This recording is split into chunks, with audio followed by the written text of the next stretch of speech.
My name's Jim. I'll be your host for tonight. I'd like to acknowledge the Wurundjeri Woiwurrung people, the traditional custodians of the lands and waterways now known as Merri-bek. Today marks the start of a new season in the Kulin Nation calendar, Waring, which means wombat. As the days are getting shorter, colder, and refreshed by rain, wombats become more active, and we all have an opportunity to prepare for the colder months and to reflect. I pay my respect to elders past, present, and emerging as we gather here to share our stories as people have done here for tens of thousands of years. Thank you for coming, even though it's April Fool's, which is always risky. The event is real. No one is going to get slime bumped on them or anything. Before I introduce our guests, they have generously agreed to let us record this. Just audio, sound only, no video. So if you don't wish to be recorded, an easy way to avoid that is not to say anything. But if you would like to ask a question later and you don't want to be on the final recording, please just say so as you ask your question and we'll edit you out later. I want to acknowledge also that it was Trans Day of Visibility yesterday. And in particular, I'd like to thank everyone who joined us last night at the State Library to scream that visibility is not enough and what we would like is safety, respect, and medical care. I'm going to give some short introductions to each of our generous guests, and then each guest will tell you a little bit more about themselves and what they've brought to share with us all today.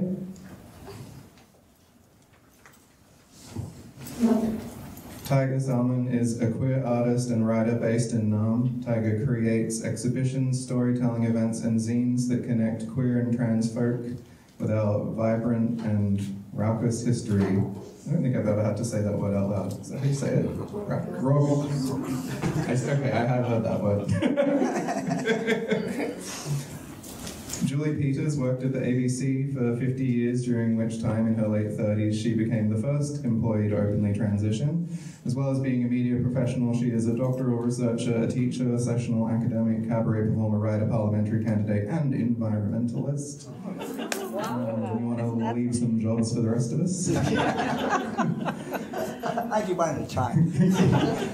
Elijah Money is a proud Wurundjeri queer brother boy raised and residing on Kulin Nations. His work spans visual art, writing, creative producing, hosting workshops, emceeing, and performing as a drag queen. Joan Nestle is the celebrated author of A Restricted Country, A Fragile Union. Editor, wait, are those two separate books or a subtitle? Are there two separate? Two separate books, I apologize. A Restricted Country, A Fragile Union. The editor of Persistent Desire, a femme butch reader, and co-founder of the Lesbian Herstory Archives. And we are going to start with Tiger.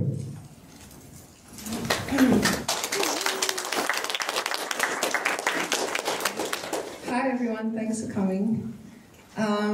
So these photographs, I've got 3 photographs I've never seen publicly before.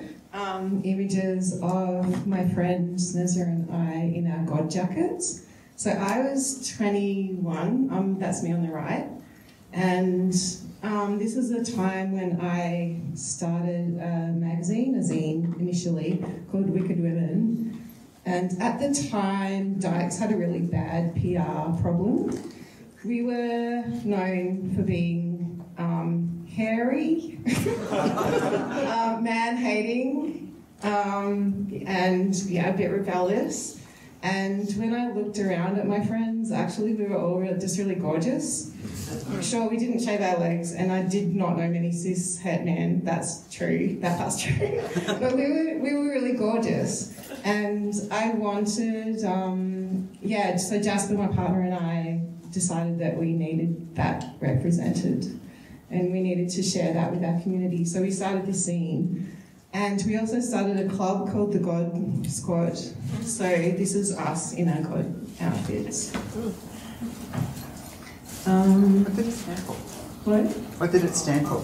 So G.O.D stands for Girls of Desire, or it also stood for Girls on Drugs sometimes. Girls of Dishonour.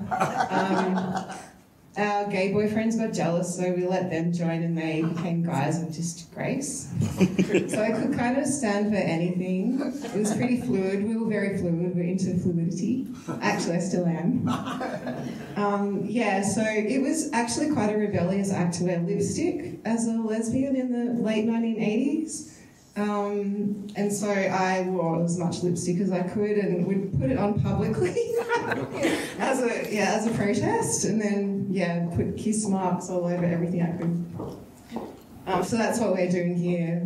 So our contingent, part of the God Squad, was called Kiss and Makeup, and we're proud lipstick lesbians. What else do we want? That's enough for you. Do you want to do the other photo? Oh no, do that then. Over to you. My turn. Sorry, I got these in a weird order.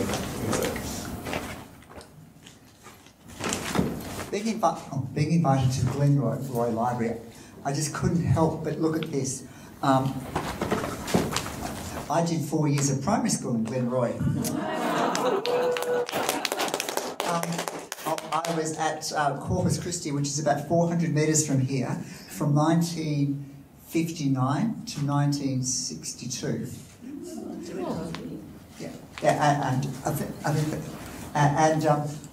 We'll pass it around if you want to go. That's me there. On the far right, nearly down.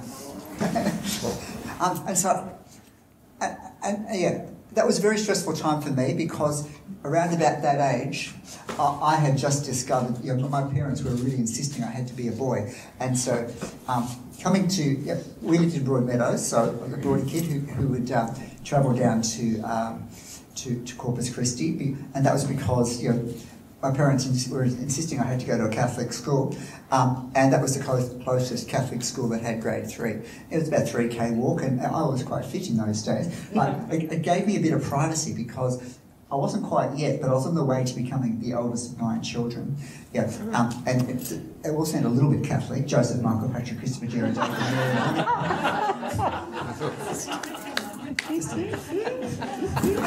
okay. But that was, but by this stage I was very angry at the world for insisting I had to be a boy. But the huge advantage of being a big family, being the eldest, is that by just being a little bit quiet, my parents were so busy, particularly my mum was looking after the infant at the time, that I could pretty well, I got away with a lot actually if I just was sort of very surreptitious about it. And the other couple of things I'm going to talk about, I couldn't resist talking about Glenroy, is that in the early 70s, this was a really important song for me. Lou Reed's "Walk on the Wild Side." Holly came from Miami, FLA. He hiked away across the USA, plucked her eyebrows on the way, shaped her legs, and here's a she. She said, "Hey babe, take a walk on the wild side." Joan, I imagine you possibly even met Lou Reed, did you? No. No, okay. The other things I've got is a really nasty thing happened to me when I was a teenager, testosterone. Then eventually I worked out how to get this, estrogen. And the other thing I'm going to talk about very briefly is I'm doing a show at the Butterfly Club talking about a lot of these things. I'm starting on the 28th of April. Okay.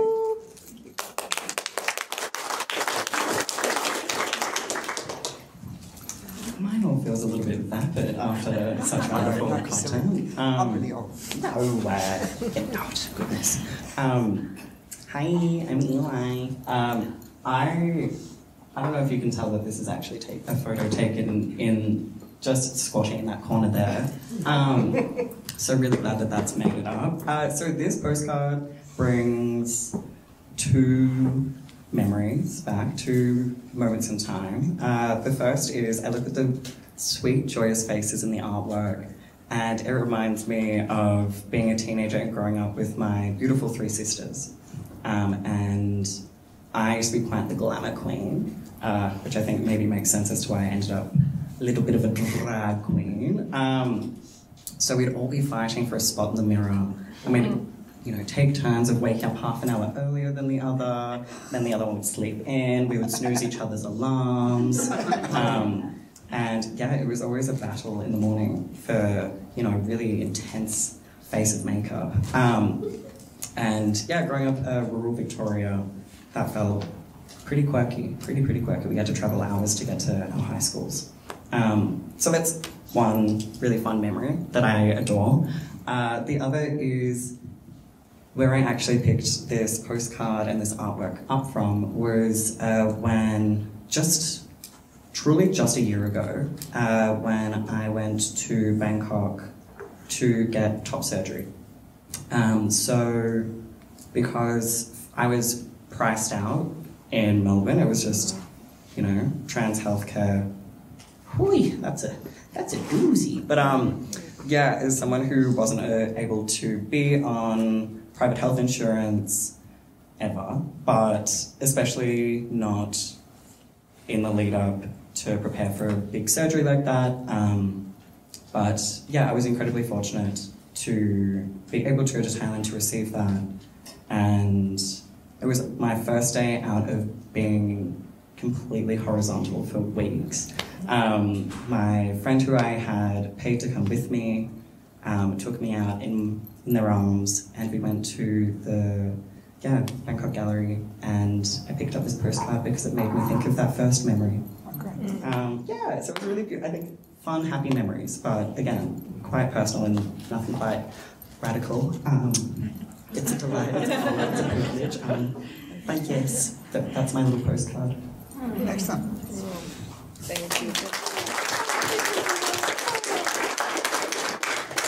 Wow, I am so honored to be sitting here with my comrades, some of whom I've never met before, some I've known for a while, and I am most honored to be in a hub. I think these are the places, these community places that save lives. So, first I'm an 85-year-old femme, came out in the Butch Femme bars of Greenwich Village in 1958. My friends back home say I keep pushing it back. So when I was 12, no. But and I came here when I was 61 on the arms of Di Otto, my lover, partner, because your country made it possible and my country didn't. And I have to say, as I sit here, I'm a haunted American. I don't know any American who isn't at this point. And I don't want to pour that out. I have to really watch. Because one of the things I wanted, I brought garments. I travel with garments. When you live 85 years, your body gets draped in your beliefs, gets draped in your passions. But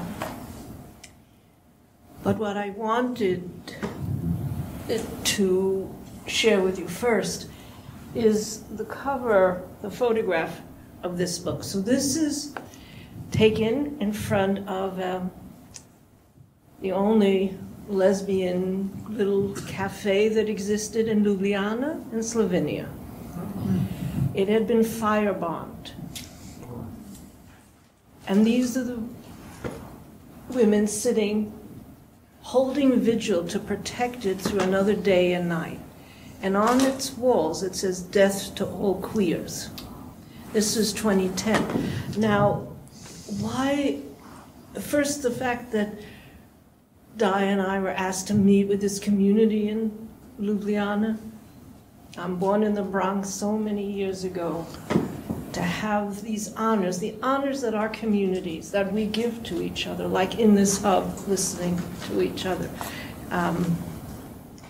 And in my work with the archives and things, I look for a totem. I look for an image that somehow summarizes what seems so important of a decade. And this is the image I've been carrying it around because I look at the vigilance in their faces. Look at the tiredness. the persistence, the dogs lying, looking outward. So I have written some things to share with you, but what I want to say is, this is a time of loving vigilance. And those of us who have known the so-called old days and then saw light, I want about the deception of progress. Progress is not an assured thing. We must be vigilant in our love for each other.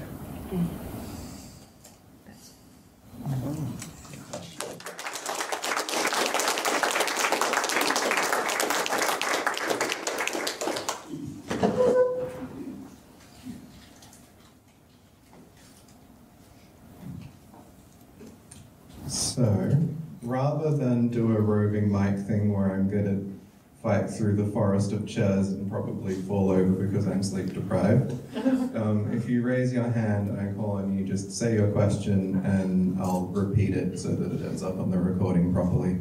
It's a pet peeve of mine with recorded events when, like, you hear someone say something and then the panelists just answer and they're like, what was the question? So yeah, think about if you have any questions for our panelists. I'm gonna kick us off and ask Tiger, do you still have the jacket?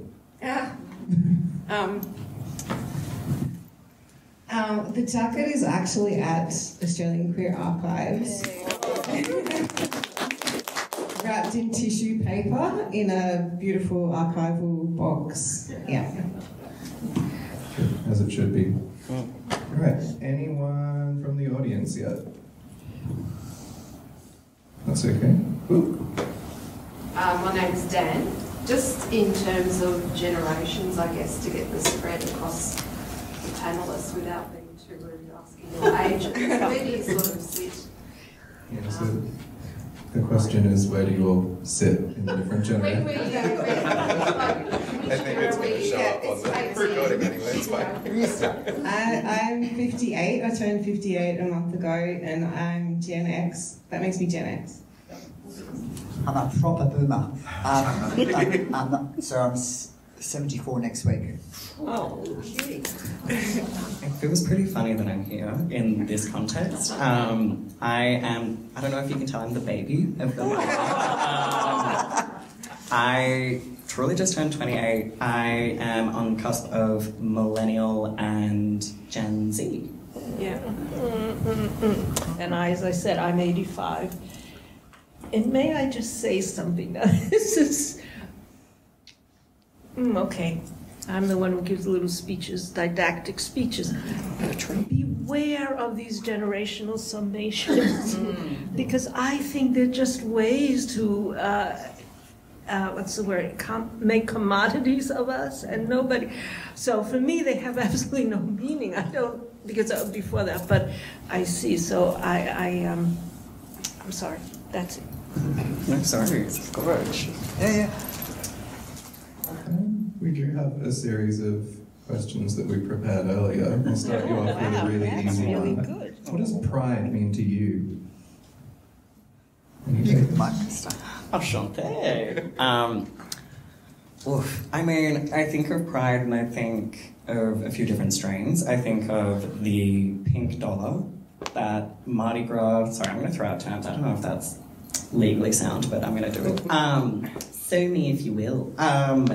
Yeah, I think that, the gentrification and the pink washing of high companies such as, the Mardi Gras Parade, it makes me think of capital G gay, maybe like tacky rainbow gay, but hey, who am I? I also think pride in and of itself and at its core is a really broad sense of build community. And I think that there's such a joy and such a privilege being able to be amongst like-minded people. And as you were saying earlier, Jem, visibility isn't enough.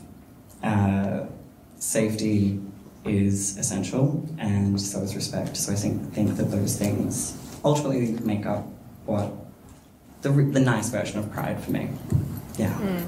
I will say that it feels like there's a bit of an irony to Trans Day of Visibility now, because, I don't know, I feel like the vibe used to be like, be out and proud and visible, what's the worst that could happen? And now I feel like at the moment, increasingly, the more visible you are, the less safe you are. And that's a calculus we've all had to do, but yeah, I'm gonna maybe push for Transgender Day of Vigilance.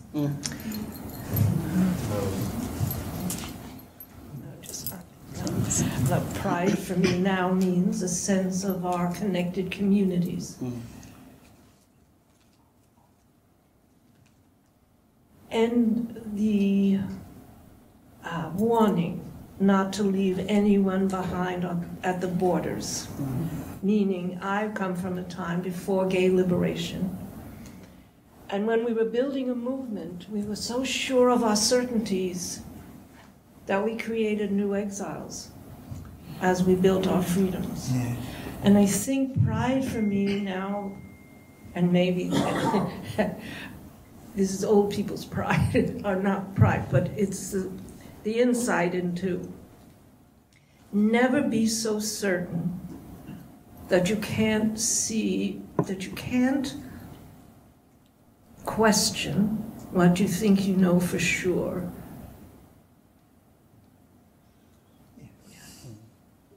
And fluidity is a gift to yourselves as well, to ourselves.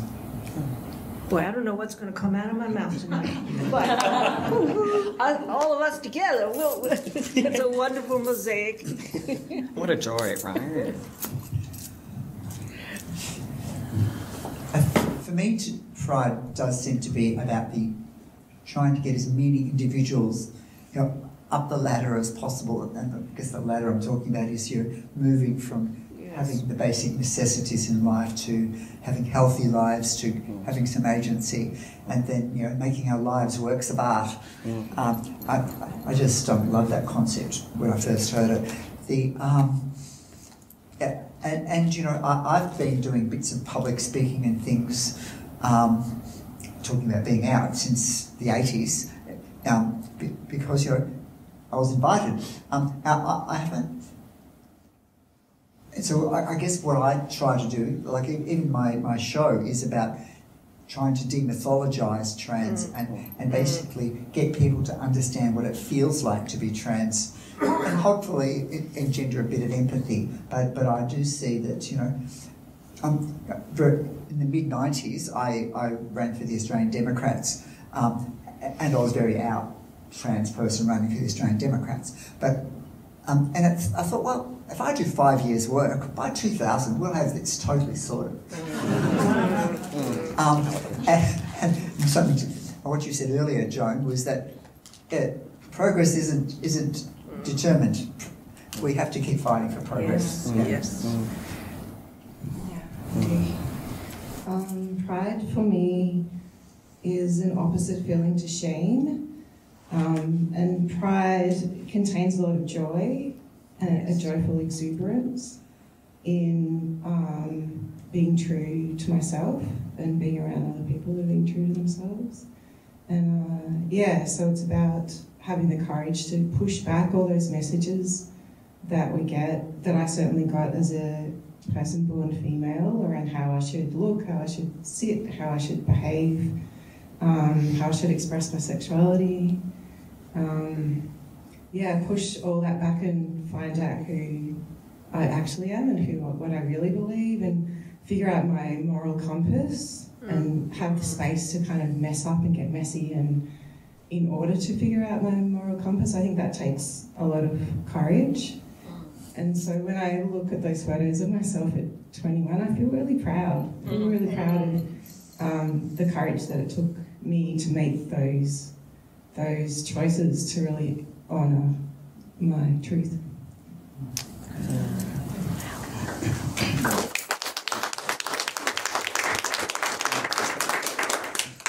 Any hands up in the audience? Yes, you were first. How can we stay optimistic optimistic when things are hard. Like, I've got 2 small kids and I worry about them. How do we do that?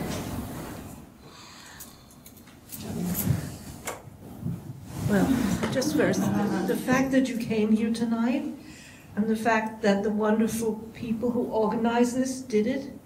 Yeah. And I think everyone, I shouldn't say, but I imagine many are sitting here with worries about housing, so many different kinds of worries. And I think sharing resources, starting with the contacts hopefully you'll make tonight.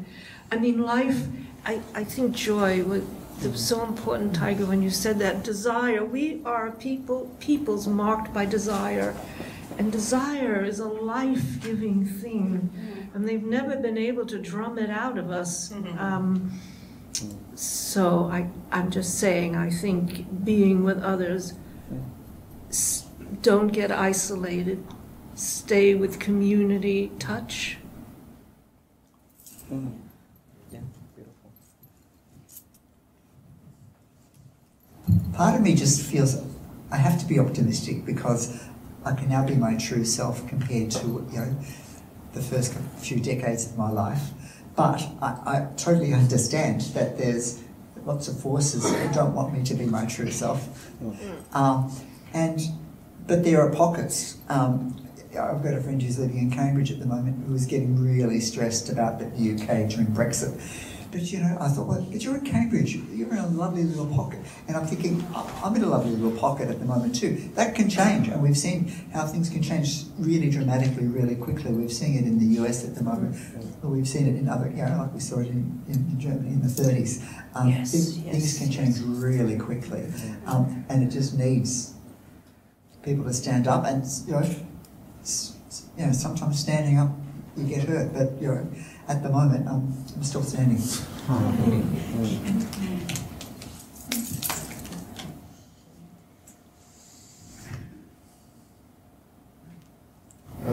I'd just like to quickly add that if you can't muster optimism in the current political climate, that's very understandable, and I recommend falling back on spite.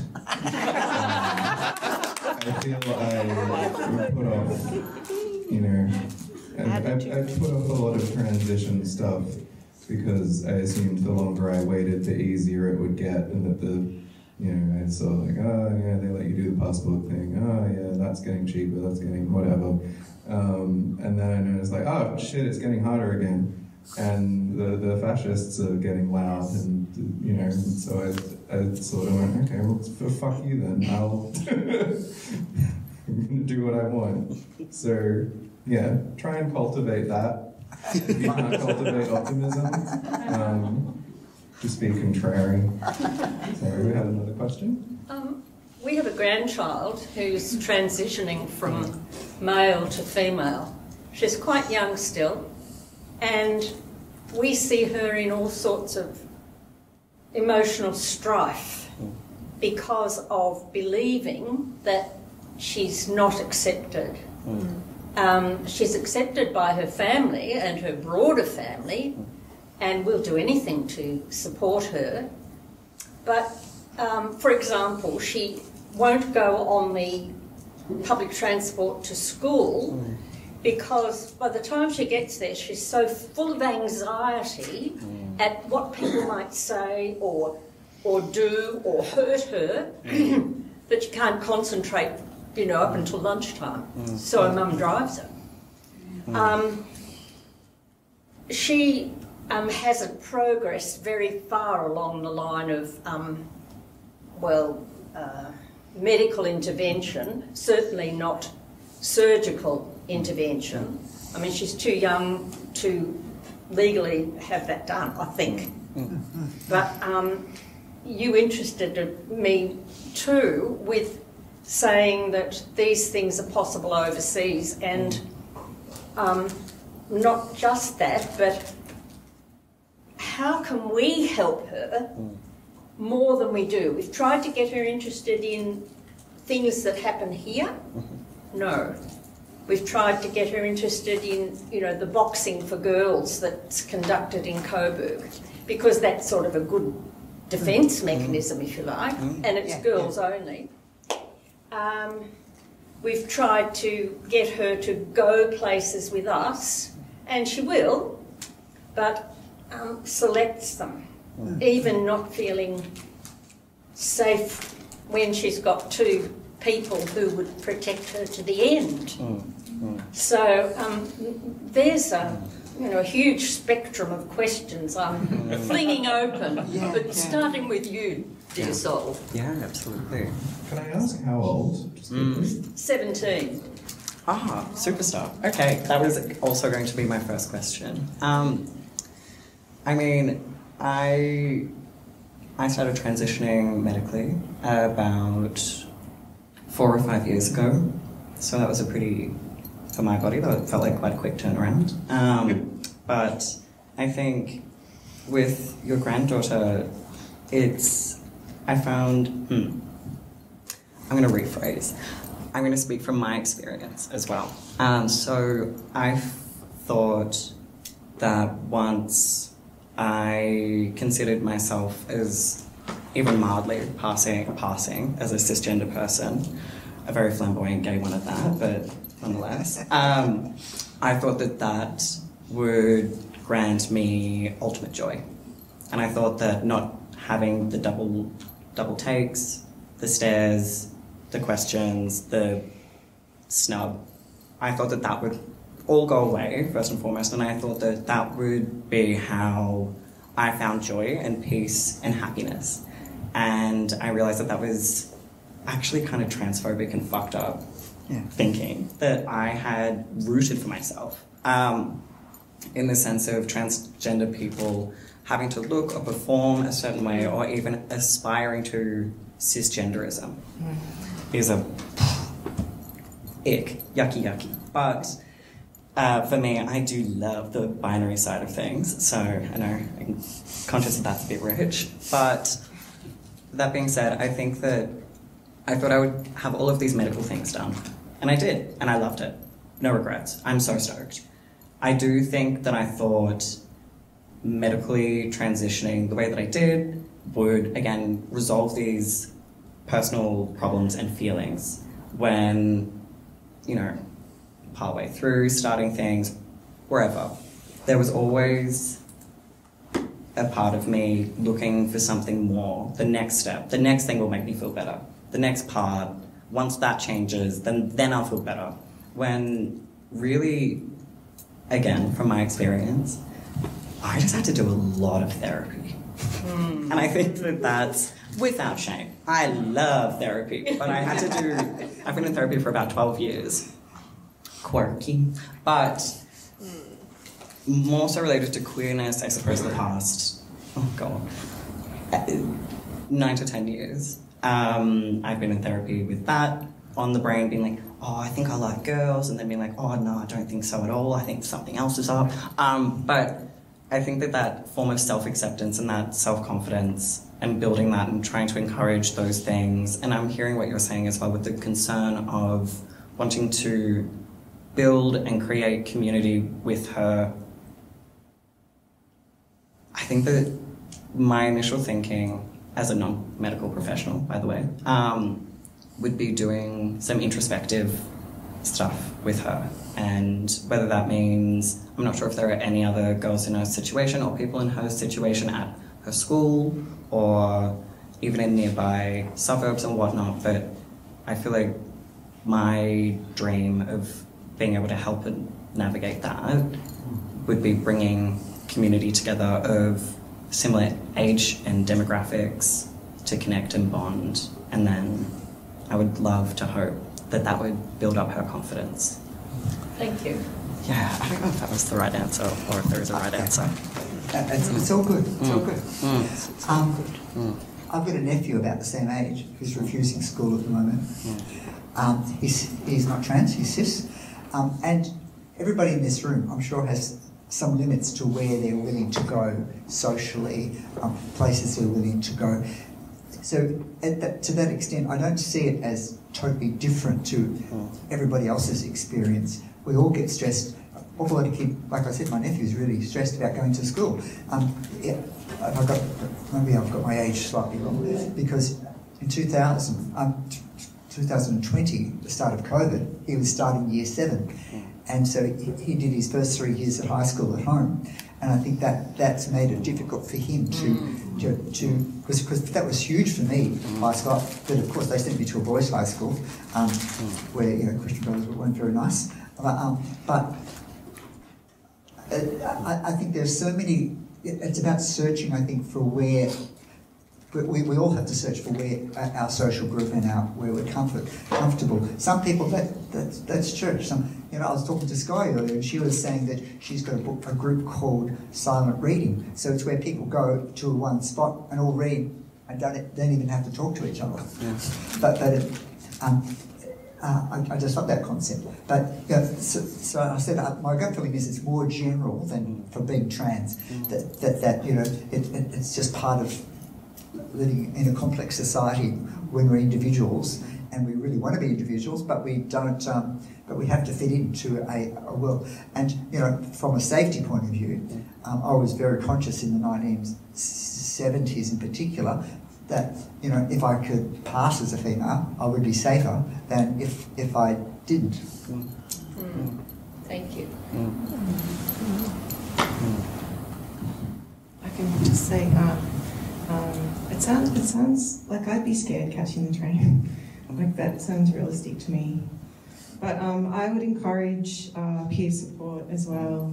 And I know Transgender Victoria has amazing peer support programs, especially for young adults and teenagers. You probably already know about them. Oh, we went to a talk at Coburg Library, and the head of Trans Victoria spoke. And that was really good. Yeah. And what we saw there were they were parents. We were the only grandparents there. But we saw that, everyone's in the same boat and they're asking the same questions. And I suppose that gave us a bit of comfort.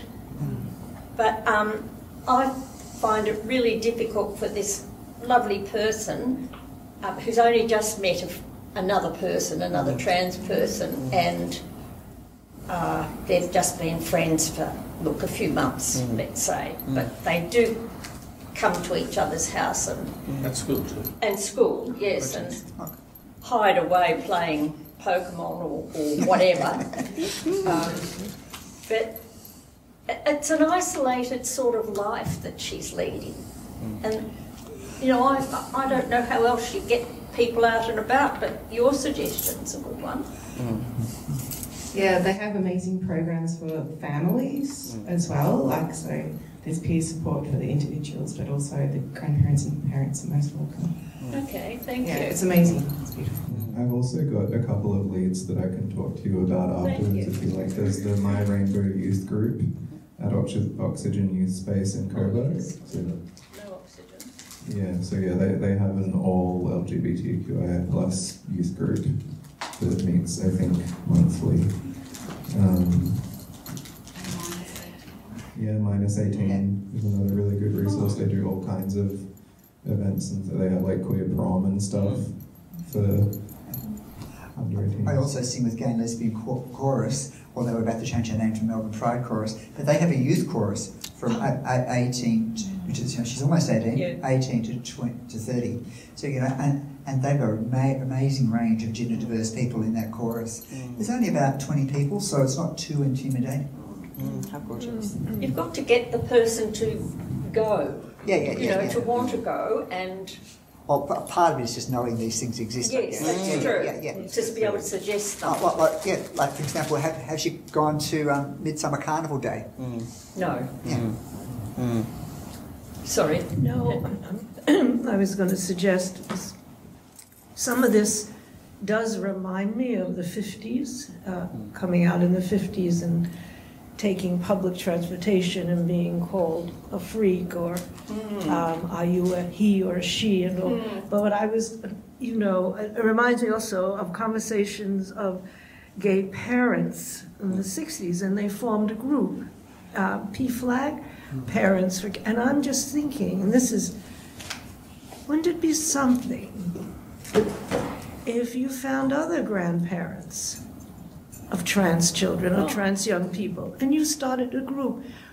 One of the things we found in the old days was that it's something, if you felt a real need for something and it didn't exist, 4 people made it happen. 4 people. And so that could be something to ask around and see, and you could be the nucleus of the support group for yourselves also, because I can hear your fear and your anxiety. And so the community formation isn't just for us, it's for those who love us. Thank you. I'll just quickly add, when you transition, it affects everybody you know. So it's just not you. Yes.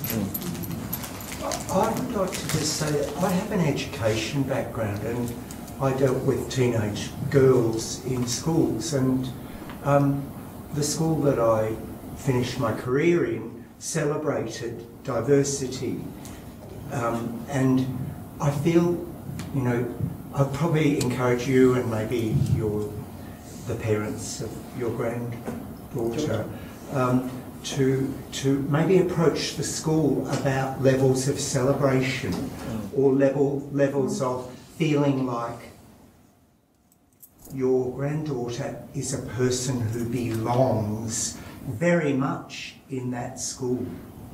Because maybe she feels a little bit invisible. I don't know. They're a diverse group at the school. It's not a regular school she now attends, so that's helpful. Yeah. And they have the same group of teachers, or they try to carry them through for a couple of subjects, and you know, that's a comfort. I think, getting to know these teachers who care a lot about them, and you know, their education, but their personal issues as well. So I think the school's good, but it's an interesting thought to have a celebration. Yes, that's good. Thank you. It is also, I think, worth bearing in mind that, like, I know you must be very concerned about her welfare and you must feel a little bit helpless. But you are doing so much more than so many other grandparents. I know to you it probably feels like this is just what we would do, we love you, but, and you know, that should be the default. Unfortunately it isn't, but I know she sees that. Like, she's, you know, talking to whatever handful of the one trans friend, but she's probably on the internet. Like, the classic trans narrative is, if I come out, should I wait for my grandparents to die first? Like, that is the grim truth, that most grandparents, there's this assumption that they won't understand or that they won't try to understand. So you are already doing a lot. And I'm sure even if she doesn't necessarily feel comfortable expressing it because she's a teenager, she does feel very lucky to have you and feel very blessed. Yes. Thank you. I'm sure that's true. Any other audience questions? Yeah. Just wanted to ask the panel, after kind of all the experiences that you've had over your lives and the wisdom that you have now, what would you say to your young selves in terms of queerness?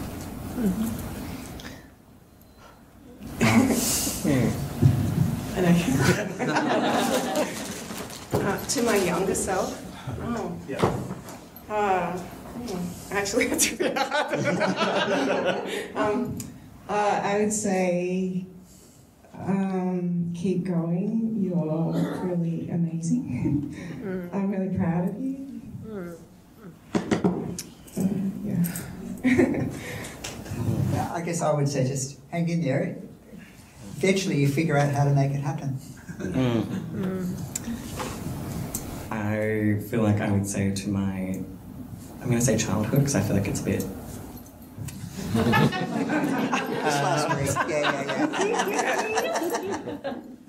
So my childhood self, I would say that it's real. It's not an imaginary thing. Yeah, great point. It's all very real, and it's gonna be okay, kid. Don't worry about it. It's gonna be alright. Yeah. Wow. The microphone is hot with all your wonderful beings. You know, I'm trying.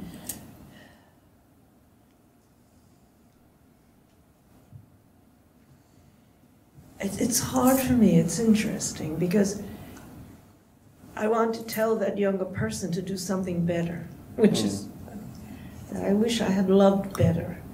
Yeah. I wish I hadn't hurt some people along the way.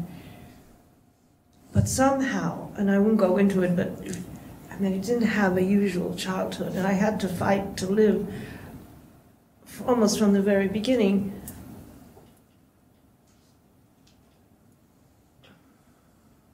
It's like, I can't. I would just thank her for her courage. Yeah, beautiful. Definitely.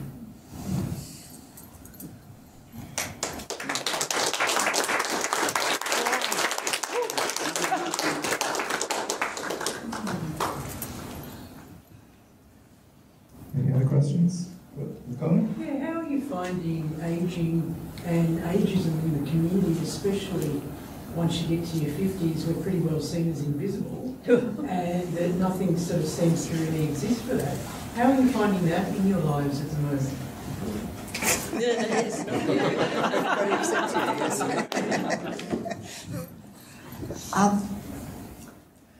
Well, I believe in growing up immaturely.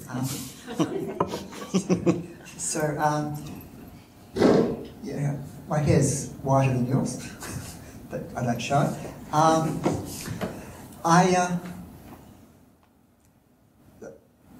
Up until 2 years ago, I was working, so I was at the ABC for 52 years. But and since then, I'm doing things like I'm doing my show and things like that. So at the moment, I don't. There's some areas I like invisibility, like very loud young men. I'm just really pleased they don't notice me.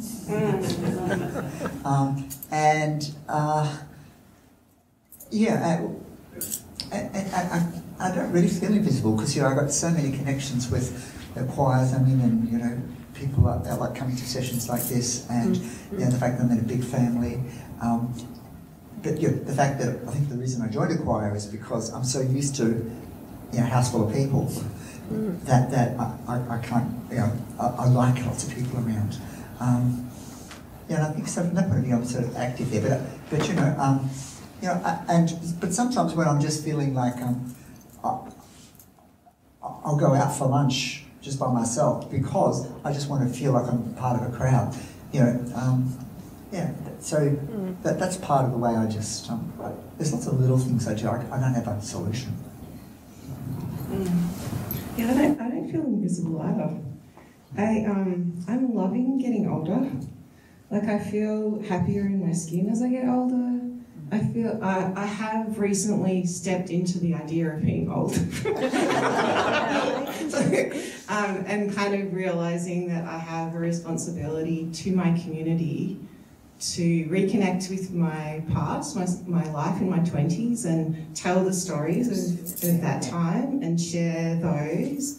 And in doing so, I've been creating events and a couple of exhibitions, and so I've attracted younger people who are so keen to learn our history and so keen to learn. You don't learn queer history at school. We have to take responsibility for sharing it and creating it, and we get such a sense of belonging when we do. So I don't feel invisible. I feel part of something really exciting.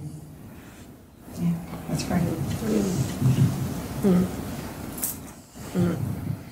I just want to again thank everyone who sponsored this event and made it possible, because I'm having like a renaissance at 85 because I'm always the oldest person.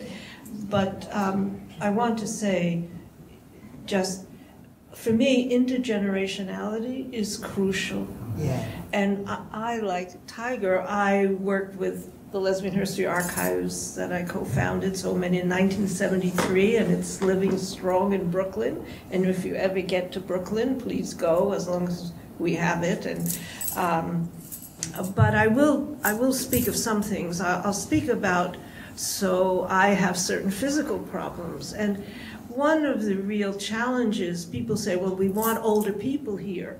And then you see there's steps and you can't get up the steps. So there's ways, or I've been asked to speak on a stage and I could not get up on the stage. So one of the ways of cutting into the lack of, gray-haired people is to make sure they feel physically comfortable, And I think learning to cherish each other's histories, sitting to listen, as tensions of other kinds grow, is an essential political act. So, there's so much. No more.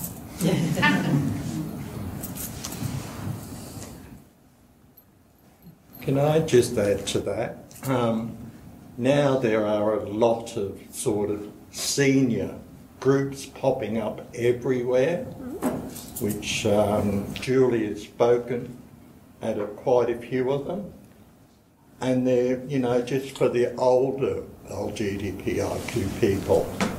And they're marvellous. Just look at your local council. They're popping up. It's great. And if they're not, make them pop up. Yeah, make your own. Intergenerationality was always one of the things that we were really excited about for Lee's Café, honestly, as an event. We wanted opportunities for people to come and learn from each other. And at the very first one, we had sort of conversation between someone who was talking about their experience coming out during high school a couple of years ago, speaking to someone who got arrested at the first Mardi Gras in Sydney. And it's just really beautiful to see. And that's one of my favorite things about working in public libraries in general, actually, is that I get to speak to people of all ages and backgrounds, because I was never particularly close with my grandparents, and they all lived interstate anyway. So I basically just spent a lot of time only really interacting with people in my same age group until I started working here. And then I interact with everyone, and there's always value in that. We're always learning things from each other. And for those that don't know, Lee's Café is named in honour of Lee Ellis, who was head librarian of Brunswick Library for many years, and a gay man. And when he passed away, he left some money to Merri-bek Libraries to do things for his community. And I think he would have really liked this. I think that the intergenerationality is something that he would have really liked. And I am now old enough in my mid-30s that I see queer people in their 20s and in their teens and younger than that through work, and they are so much braver than I am now, and that either of us should ever have to be. And you get this feeling of the kids are all right. I don't know. I'm rambling, but intergenerationality. I think your ramble deserves an applause.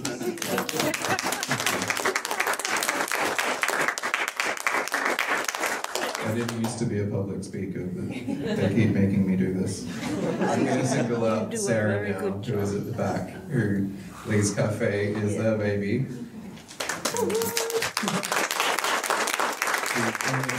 She's doing all of the legwork, arranging the speakers and things like that, and the themes for the different nights, and talking about funding and staffing and all of that. And yeah, and Fong and many other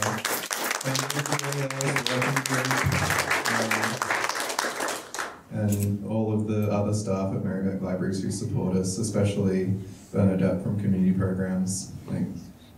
Yeah, we've got a lot of people who contribute to making these events what they are, and even when we don't have a special panel or speakers or things, we've got the Silent Book Club, we've got Busy Bees in the Makerspace, and people can just come and chat in the library, and it's nice. So thank you everyone for coming. I think we'll... Are we closing? Are we saying? Not quite. Getting close. I was going to ask all of you to say what you're working on at the moment and when we can next see you. You are brilliant. But the library doesn't close until 8, so we should have a good 40 minutes of mingling time before we have to lock you out. So I'm sure you can come up and chat to our generous presenters. But yeah, so Joan, what you working on? Well, this is because, as I say, if something is needed, you got to do it. And I'm from the age of ACT UP back in New York and things, you know. So, around last month, we started a new group, and it's called Dykes and Allies Against Fascism and Transphobia. Okay. And it meets at our house. And here's a little slip. It's the second meeting is tomorrow, so it may be short notice, but hopefully it will continue. It's called DAFT, D-A-A-F-T. And it will be whatever the group decides it should be. So if you're most welcome, everyone is welcome. And here's the address for it. And can I just explain the garments? Because, as I said, if you live a life of community involvement, you often find your body draped in your passions. Would you like me to hold them up for you? So? Oh, yeah, yes, I usually have a hanger. Okay, so this is the Lesbian History Archives t-shirt, for which I still work with it, but it started in my apartment in New York in 1974. So that's the garment, and that's the word lesbian in all the international languages that we have it. Well, usually the black slip now. Now, it's still marked by the curves of my body. But because when I was writing, and I was writing erotic stories, and some of you, I had a rather stormy relationship with my own communities. This happens. But since I was writing erotica, I felt I had to appear a big woman in an erotic garment. So this black slip I wore throughout my writing life, but what I have it here. So there's community commitment. There's the body. It's our bodies that they say they hate. It's our bodies that give us our tenderness and our love and our touch. So this black slip always reminds me, yes, oh, this is so beautiful, Julie. The curves of our flesh, you know? And then, because my political world, I'm an anti-occupation Jew, and this is the garment to protest the genocide of the Palestinian people. And all these garments hang together. They are my body. Thank you.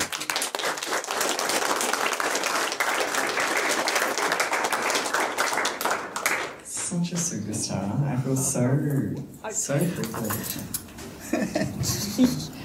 I feel very privileged to be up here amongst all of you. My goodness. Yeah, thank you. Things that I have coming up. I am going to be in a play, which feels quite bizarre. I'm not an actor. It's a horror play. I actually don't like horror. I'm actually a really big scaredy cat. So but it should be fun and camp, and there might be moments of humour. I hope there is at least. And that will be part of Euron Boy Festival. The show itself will be on the 1st, 2nd and 3rd of May, and it is called 3 Black Ravers. Dun, dun, dun. But yeah, thank you so much. It's been an absolute treat. Yeah.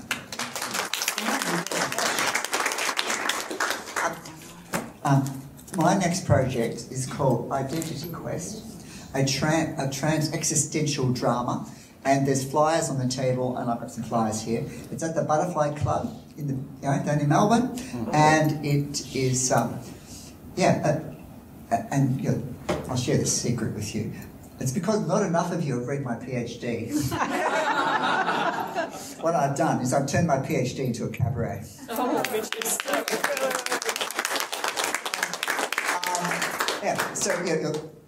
I don't go into theory a lot.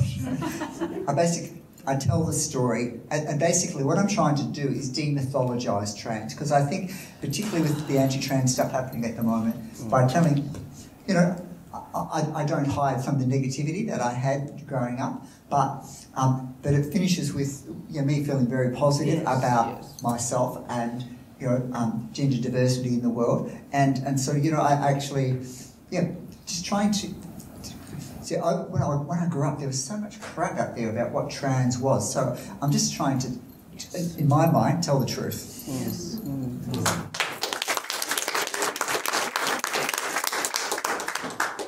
I just happen to have an exhibition coming. It opens next weekend. It's called Wicked Reboot. Yeah. Where myself and Jamie James, photographer, have recreated archival photographs from Wicked Women magazine with contemporary models. We've got 32 photos in the show, and our photos actually include Julie is in one of them, and actually Joan is in one of the original photos that's been recreated. Wow, you didn't even know. You knew that, Oh, I don't remember. It's wonderful, wonderful. But it really celebrates queer bodies, dyke and gender diverse bodies.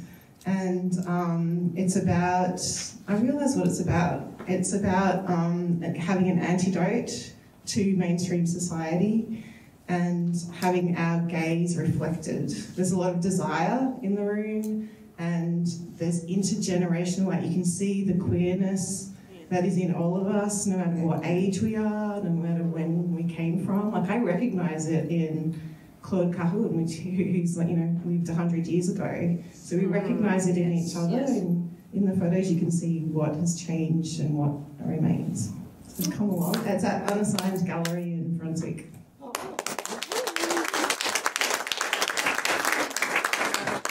Right, one more big round of applause for all of our And this is next Thursday. We've got Catherine's book launch. She's got a story in there, an LGBTQIA plus story. We have a lot of flyers for different kind of events and things on the table. And one more big round of applause for everyone. And please think through, have some drinks, all of the lovely stuff that Sarah and Fong set up while I was busy writing the introductions at the last minute. You did. Thank you. You did a wonderful job. You were wonderful. You were wonderful. You made it so easy. What do you think?